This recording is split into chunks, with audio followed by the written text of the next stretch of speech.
Good morning, everyone. Thanks for getting morning ready with us. It is Tuesday, April 29th. I'm Tracey McCain. And I'm Nicole Nalepa, and we'll have all of your top headlines you need to know before you leave the house this morning. And of course, we have a look at your first alert weather. Let's get you started with that. Meteorologist Jill Gilardi is back. I'm just joining you. Marcy was, but she is a busy bee in the traffic. Yes, she is. A crash that we'll let her work on her lovely graphics here to keep you updated.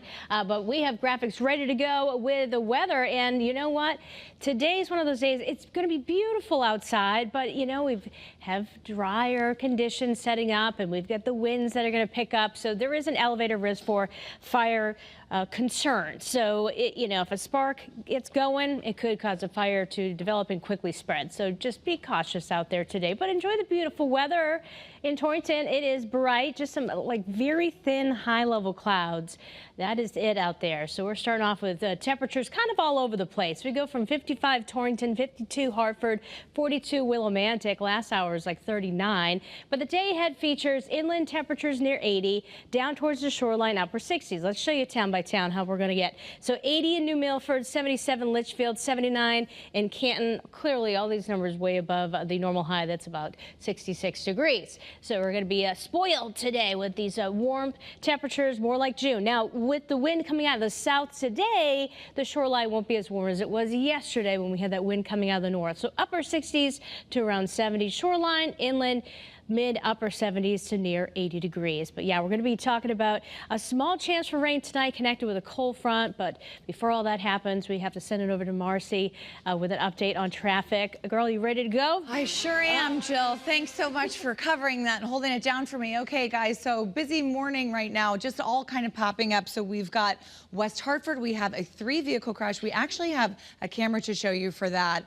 It is really blocking off some of the lanes there near exit 40 and 41 eastbound. Again, that is on 84. And then over in Newtown, we also just have a 2-car crash pop up that's westbound on 84. And we will get you more information on that as soon as it comes in.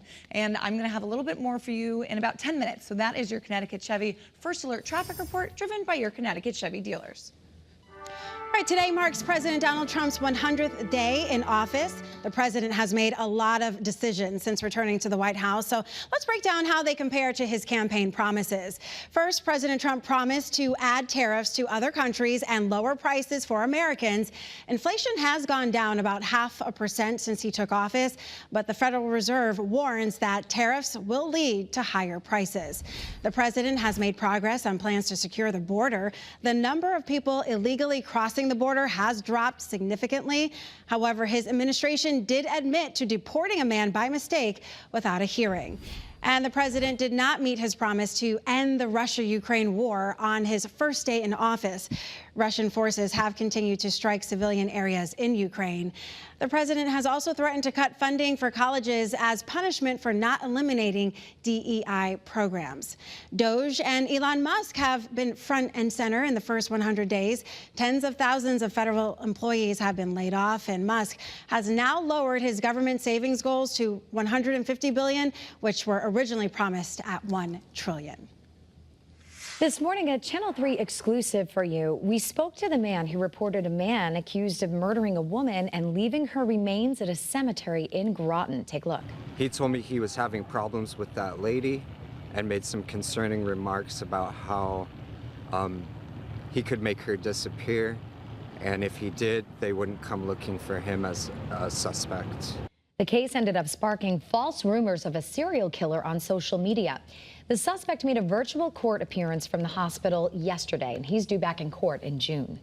Also today, the man who hit and killed Trooper Aaron Pelletier last year will be sentenced. Your reporter Leah Red is outside the New Britain courthouse breaking down the plea deal and what happens next.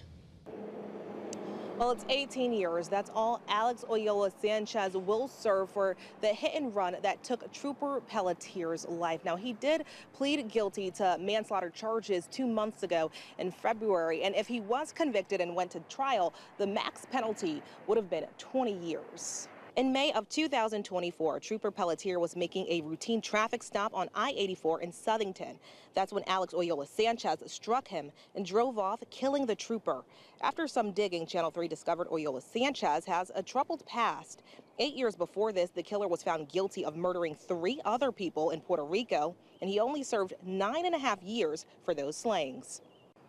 Between his criminal history and the recklessness that took place last year, many are not happy with this plea deal. Your reporter in New Britain, Aaliyah Rad, Channel 3 Eyewitness News. Well, now to news breaking overnight in Berlin. Investigators are working to find out how a car caught fire right on the Chamberlain Highway, sending one person to the hospital. The highway is now back open, but you see the photos here from the fire department showing heavy smoke and flames. The driver, thank goodness, is expected to be okay. Also this morning, people in Norwich are mourning the loss of a young girl and her mother, and this was after a house fire that took place earlier this month. Students, teachers, and friends all gathered at Huntington Elementary School last night to honor the two. It was a vigil that they held. Her teacher spoke. It was very, very emotional. And if you remember, this fire started at their home on Otis Street. 3 firefighters were actually hurt in that incident. As for what caused that fire, investigators are still on the case. Also happening now, the family of a college student demanding justice more than 2 years after she was found dead in West Haven. The family of Roya Mohammadi gathered to file a formal complaint with the city. Investigators ruled that she drowned. However, her family believes that she was the victim of domestic violence. Police in West Haven are not commenting on the case, and they say that this investigation is still going on. Well, happening now in Ansonia, police there are working to find dozens of people who were involved in a street takeover over the weekend. One of those suspects even threw a traffic cone at police. Take a look. Well, police say someone also jumped right on top of an officer's cruiser, and people started throwing objects, damaging the windshield. Anyone who has surveillance video of what happened last weekend or knows anyone involved should call police. And right now, one person is in the hospital after a motorcycle crash that took place last night in New Milford. We know that that victim is seriously hurt, and you can see that that crash happened right by Bowles Bridge. Investigators say they're still trying to figure out what caused it. Also happening tonight, people in West Hartford will have a chance to weigh in on the plans to make Sedgwick roads safer for drivers and pedestrians. The town plans to add bike lanes and raised sidewalks. So you can share your opinion during a public hearing at Town Hall. That starts at 6 tonight. Well, visas are now restored for more than a dozen international students at UConn. Those students were facing deportation when their visas were taken away. The change comes after a lawsuit was filed against the Department of Homeland Security. UConn says the students should be able to return to classes without an issue. Well, today in Norwich, religious leaders will ordain a new bishop. Richard Reedy will hold the position, and he plans to get to know people in the community on his first day. He also plans to work with priests to increase the number of people who attend church. Also new this morning, the lights are mostly back on in Spain and Portugal right now after a massive power outage. Have you heard about this? Leaders in Spain say that 99% of the power is back on. But Portuguese leaders actually expected that the issue would be fixed by the end of the day yesterday. And this outage left millions of people in the dark. It even stopped trains, cut cell phone service, and shut down traffic lights. I know it's, you know, a challenge, but we get through it, and we get through our hard times when we have crazy weather, but no crazy weather today.